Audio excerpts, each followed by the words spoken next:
Good morning student.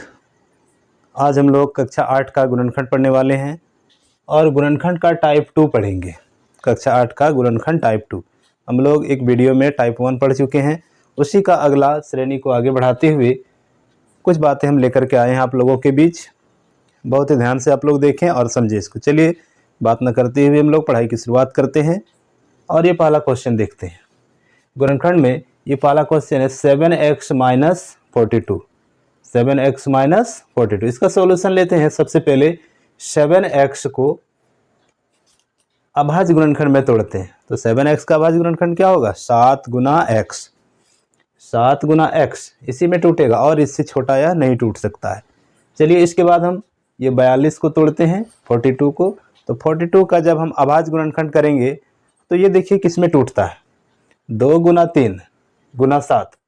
चलिए इसको गुना करके देखते हैं इतना आ रहा है कि नहीं। 2 3 6 6 7 42। तो इन दोनों को हम सबसे पहले इसके अभाज्य गुणनखंड में तोड़ लेंगे। इसके बाद चलिए देखते हैं आगे क्या करना है। इसके बाद जैसे क्वेश्चन है वैसे हम लिख देंगे 7x माइनस 42। 7x का जो अभाज्य गुणनखंड निकाल के रखे हैं उसी को आगे अब बैठाना है। चलिए देखते हैं 7x का 7 गुना x माइनस ये 42 था। क्वेश्चन हम देखेंगे ये 42 का अभाज्य गुणनखंड 2 गुना 3 गुना 7। अब इन दोनों में हम एक चीज देखेंगे कि दोनों में कॉमन क्या आता है। चलिए देखते हैं। इसमें 7 है, इसमें भी 7 है, बाकी और कोई चीज मिलता जुलता हमको नहीं दिख रहा है। दोनों में क्या मिल रहा है? तो यहाँ पे 7 मिल रहा है और यहाँ पे 7 मिल रहा है। तो जो चीज कॉमन मिले उसे बाहर निकाल देना है। चलिए देखते हैं। ये दोनों में 7 को बाहर निकाल दिए। अब यहाँ और यहाँ माइनस के इस पार और माइनस के इस पार बाएं और दाएं जो जो संख्या बच जाता है उसी को हमें देखना है। तो कौन बच गया? यहाँ पे x बच गया और यहाँ पे 2 × 3 बच गया। इन दोनों को हम ब्रैकेट के अंदर लिख देंगे। 7 को तो बाहर निकाल दिए और ब्रैकेट के अंदर लिख दिए x माइनस 2 3 6। ये मेरा आंसर हो गया।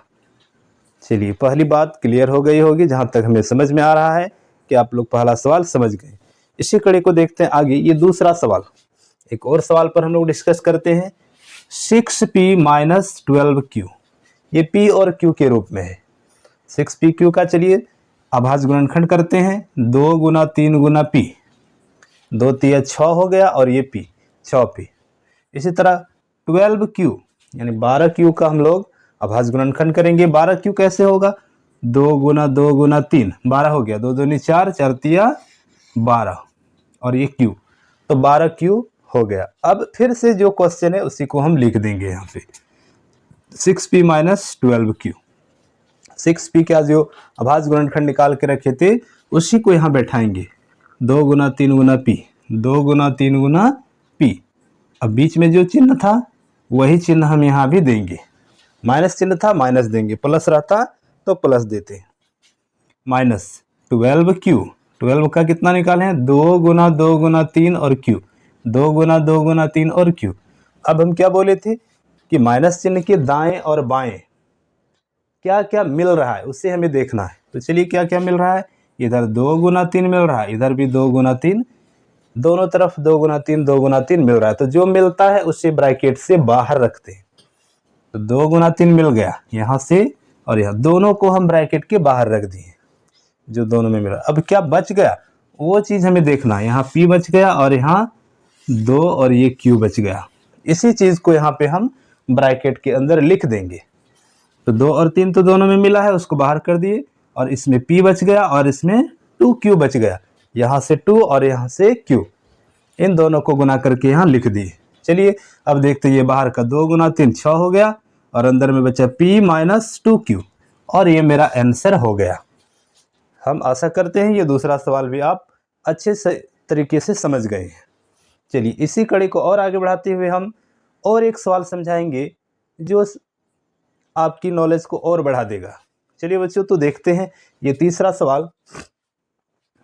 7a square plus 14a 7a square plus 14a इसका सॉल्यूशन होगा। 7a स्क्वायर को अभाज्य गुणनखंड करेंगे।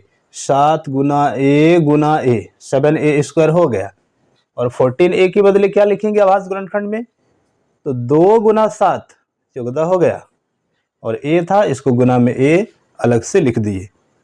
यहाँ तक बात समझ में आ गया। चलो आगे बढ़ते हैं। फिर यही क्वेश्चन को जैसे का वैसे लिखेंगे और 7a² का अभाज्य गुणनखंड को उसके नीचे लिख देंगे। 7 इंटू a, बीच में जो चिन्ह रहे वही चिन्ह हमें देना पड़ता है यहाँ पे।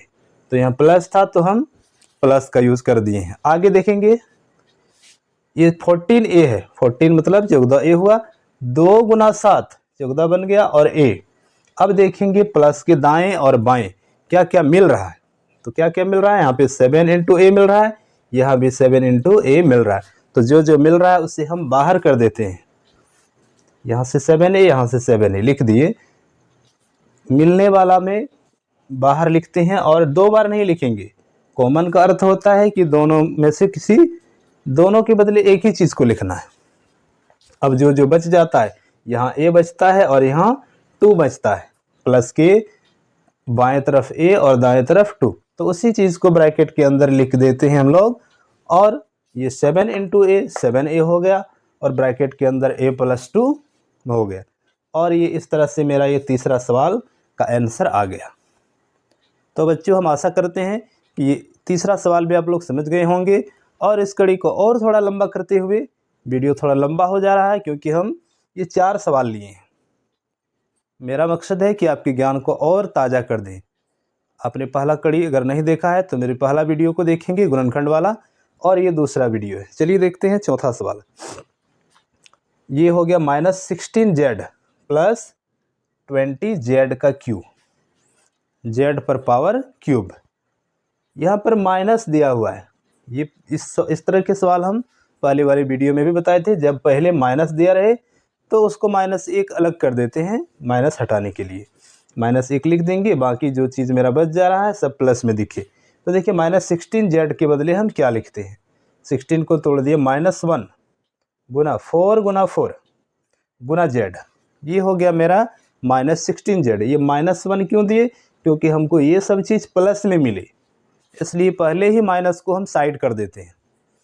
अब देखिए 20z क्यूब,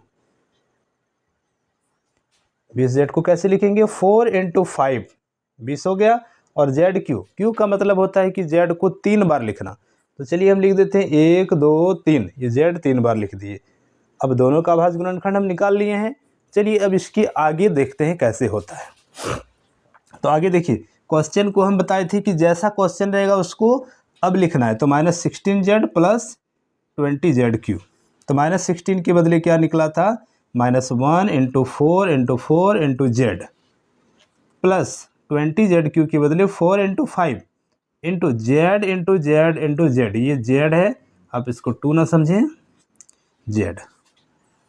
अब देखिए यहाँ हमें क्या क्या मिल रहा है, ये बीच में प्लस है, इसके बाएं और इसके दाएं हमें क्या क्या मिलता हुआ नज़र आ रहा है।